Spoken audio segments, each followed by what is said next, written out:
16ই December বাংলাদেশের মহান বিজয় দিবস। এই বিজয় দিবস উপলক্ষে লোকভবনে আয়োজন করা হলো এক বর্ণাঢ্য অনুষ্ঠানের।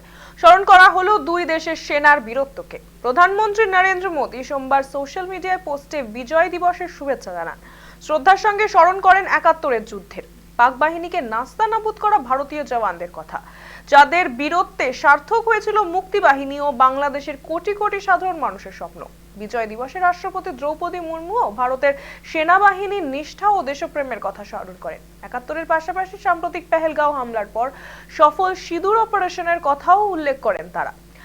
প্রতিমন্ত্রী রাজনাথ সিং উল্লেখ করেন ১৯৭১ সালের যুদ্ধ ভারতের ৩ বাহিনীর অতুলনীয় বীরত্বকে। যদিও বিজয় দিবস নিয়ে এখনো পর্যন্ত কোনো বিবৃতি দেননি অন্তর্বর্তী সরকারের প্রধান উপদেষ্টা অধ্যাপক মোহাম্মদ ইউনূস, তবে এদিন সকালে বাংলাদেশের সাভারে জাতীয় স্মৃতিসৌধ মুক্তিযুদ্ধের বীর শহীদদের প্রতি শ্রদ্ধা নিবেদন করেন তিনি।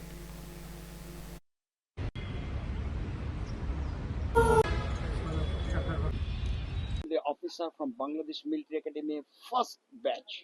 Fantastic. Okay.